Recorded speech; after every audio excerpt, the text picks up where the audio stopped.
Thank you.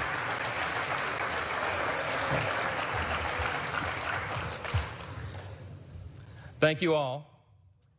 First, a few words of gratitude. I want to thank Leader Jeffries. I do look forward to working with you on behalf of the American people. I know we see things from very different points of view, but I know that in your heart you love and care about this country and you want to do what's right. And so we're going to find common ground there, all right?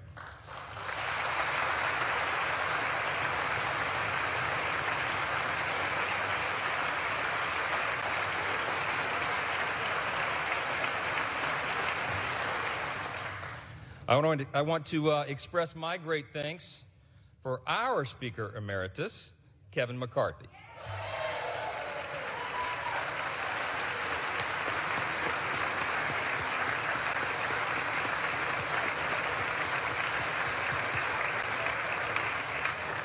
Kevin has dedicated over 2 decades of his life to selfless public service, 16 of those years in this House.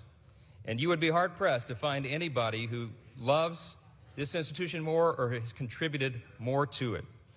He is the reason we're in this majority today.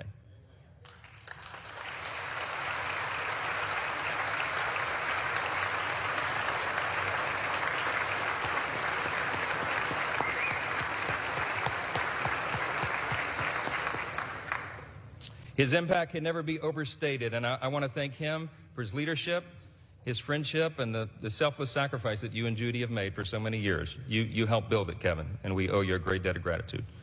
I want to thank the dedicated and overworked staff of this beleaguered House.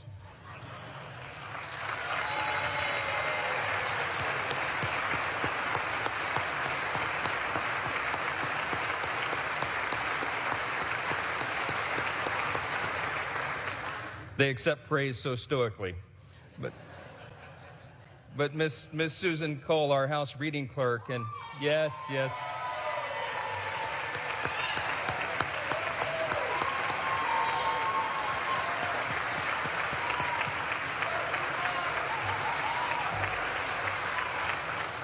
Listen, all the clerks and all the staff, you know they're terribly overworked. This has been a grueling process, but they have served an integral role in keeping our republic, and we thank them for that service. I know we all do. I want to thank my dedicated wife of almost 25 years, Kelly. She's not here. We couldn't get a flight in time. This happened sort of suddenly. But we're going to celebrate soon. She spent the last couple of weeks on her knees in prayer to the Lord, and she's a little worn out. We all are. I want to thank our children, Michael and Hannah and Abby and Jack and Will. All of our children sacrifice. All of them do, and we know that. And there's not a lot of perks to being a member of Congress's kid, right? And so I want to thank all of your families as well for what they endure and what they've had to endure for the last few weeks. We've been here a while. Yeah.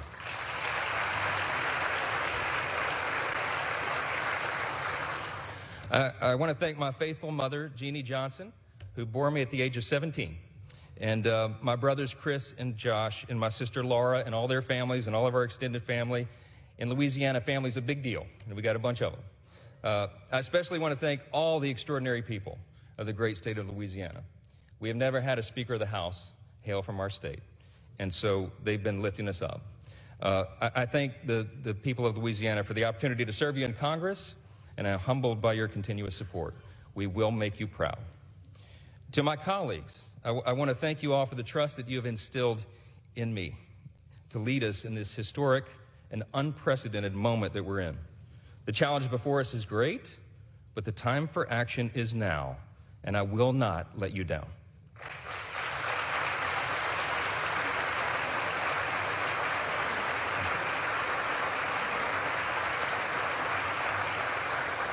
I want to say to the American people, on behalf of all of us here, we hear you.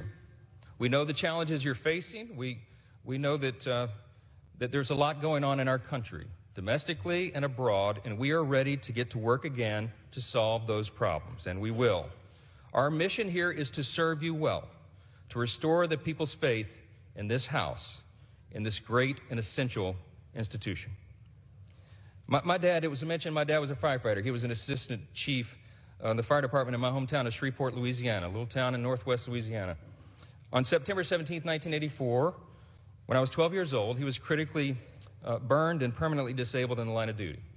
All I ever wanted to be when I grew up was the chief of the fire department in Shreveport.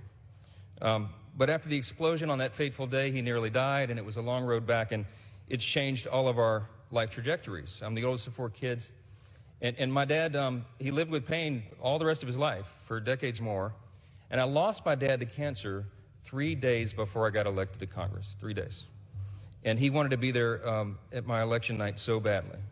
I'm the first college graduate in my family.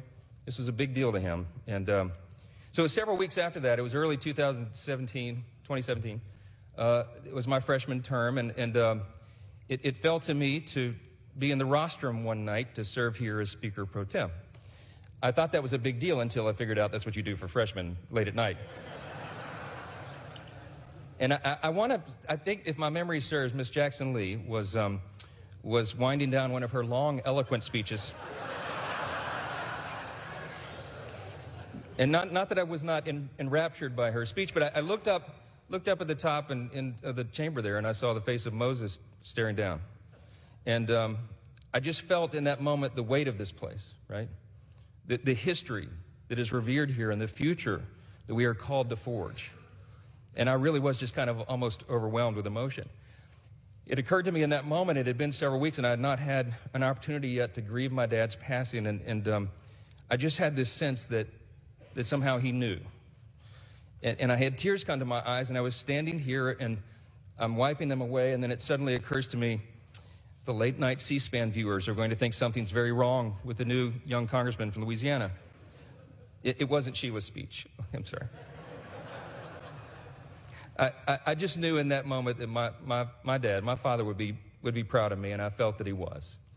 And I think all of our parents are proud of what we're called to do here. I think all the American people at one time had great pride in this institution, but right now, that's in jeopardy. And we have a challenge before us right now to rebuild and restore that trust. This is a beautiful country. It's the beauty of America that allows a firefighter's kid like me to come here and serve in this sacred chamber where great men and women have served before all of us and strive together to build and then preserve what Lincoln did refer to as the last best hope of man on earth. We stand at a very dangerous time. I'm stating the obvious. We all know that. The world is in turmoil. But a strong America is good for the entire world.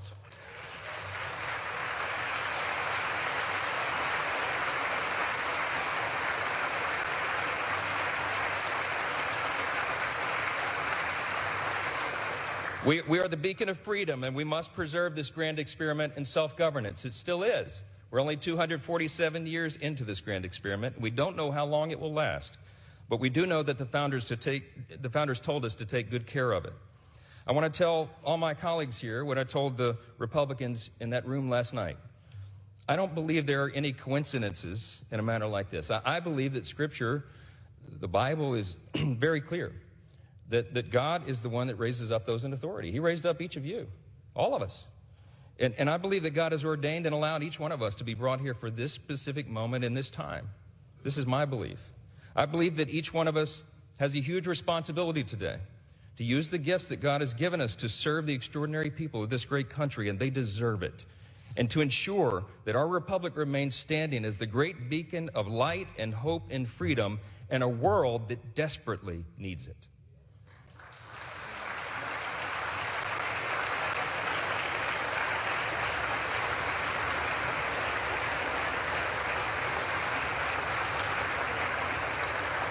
It was in 1962 that our national motto, "In God We Trust," was adorned above this rostrum.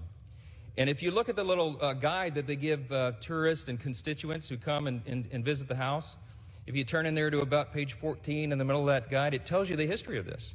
And it says very simply, these words were placed here above us. This motto was placed here as a rebuke of the Cold War era philosophy of the Soviet Union. That philosophy was Marxism and communism, which begins with the premise that there is no God. This is a critical distinction that is also articulated in our nation's birth certificate. We know the language well, the famous second paragraph. that we used to have children memorize in school, and they don't do that so often anymore, but they should.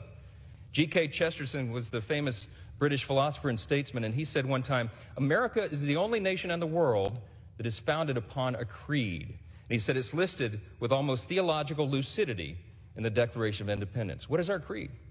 We hold these truths to be self-evident, that all men are created equal, not born equal, created equal.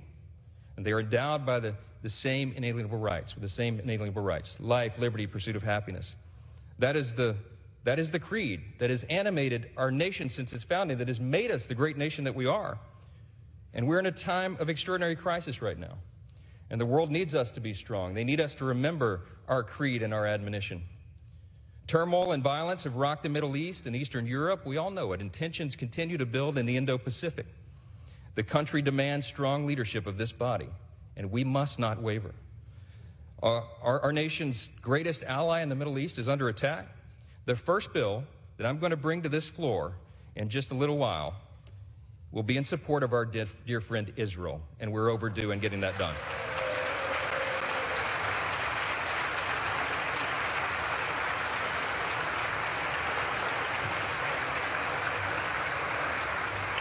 We're going to show not only Israel, but the entire world, that the barbarism of Hamas that we have all seen play out on our television screens is wretched and wrong, and we are going to stand for the good in that conflict.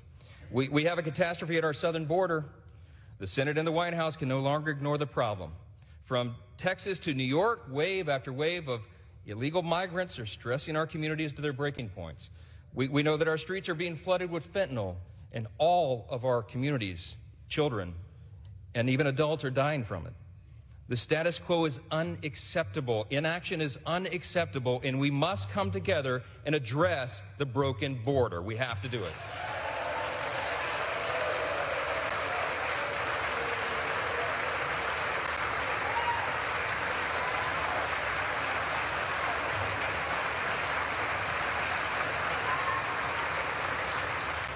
The skyrocketing cost of living is unsustainable, and Americans should not have to worry about how they're going to feed their family every week because they can't afford their groceries anymore.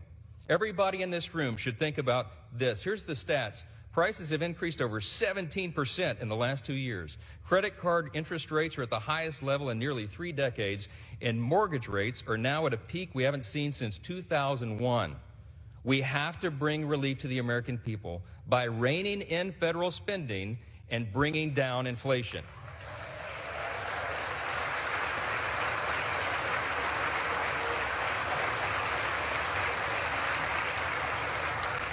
The greatest threat to our national security is our nation's debt. And while we've been sitting in this room, that's right, the debt has crossed almost $33.6 trillion.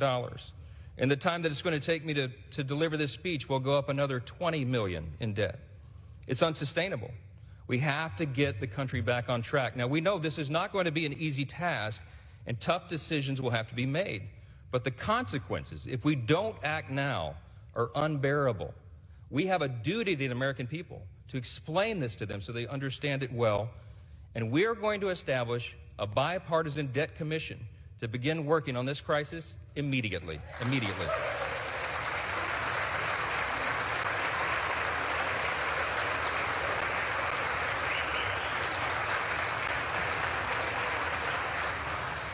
We all know that we also live in a time of bitter partisanship. It was noted, and it's been on display here today. Right? When our people are losing their faith in government, when they're losing sight of the principles that made us the greatest nation in the history of the world, I think we got to be mindful of that. We're going to fight. We're going to fight vigorously over our core principles because they're at odds a lot of times now in this modern era. We have to sacrifice sometimes our preferences because that's what's necessary in a legislative body. But we will defend our core principles to the end. In his farewell address, thank you. In his farewell address, President Reagan explained the secret of his rapport with people. And I like to paraphrase his explanation all the time. He said, you know, they call me the great communicator, but I really wasn't that. He said, I was just communicating great things. And they're the same great things that have guided our nation since its founding. What are those great things? I call them the 7 core principles of American conservatism, but let me concede to you all, I think it's really quintessentially the core principles of our nation. I boil them down to individual freedom, limited government, the rule of law, peace through strength, fiscal responsibility, free markets, and human dignity. Those are the foundations that made us the extraordinary nation that we are. And you and I today are the stewards of those principles. The things that have made us the freest, most powerful, most successful nation in the history of the world. The things that have made us truly exceptional. In this time of great crisis, it is our duty to work together, as previous generations of great leaders have, to face these great challenges and solve these great problems. I will conclude with this. The job of the Speaker of the House is to serve the whole body, and I will. But I've made a commitment to my colleagues here that this Speaker's office is going to be known for decentralizing the power here.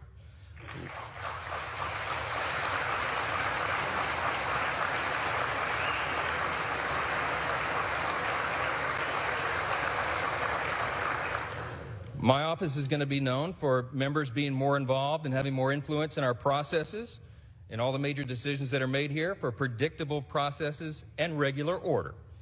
We owe that to the people. That's right. And I want to make this commitment to you, to my colleagues here and on the other side of the aisle as well. My office is going to be known for trust and transparency and accountability, for good stewardship of the people's treasure, for the honesty and integrity that is incumbent upon us, all of us, here in the people's house. Our system of government is not a perfect system. It's got a lot of challenges, but it is still the best one in the world, and we have an opportunity to preserve it.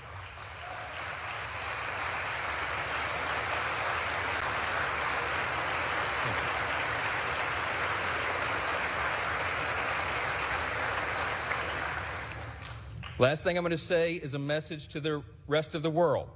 They have been watching this drama play out for a few weeks. We've learned a lot of lessons, but you know what? Through adversity, it makes you stronger. And we want our allies around the world to know that this body of lawmakers is reporting again to our duty stations. Let the enemies of freedom around the world hear us loud and clear. The People's House is back in business.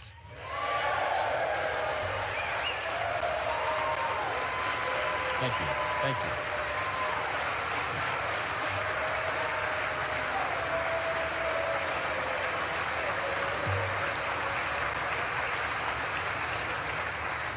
We will do our duty here. We will serve you well. We will govern well, and we'll make you proud in this institution again. We're going to fight every day to make sure that is true. I look forward to the days ahead. I genuinely believe in my heart that the best days of America are still ahead of us. God bless you, and God bless the United States of America. Thank you.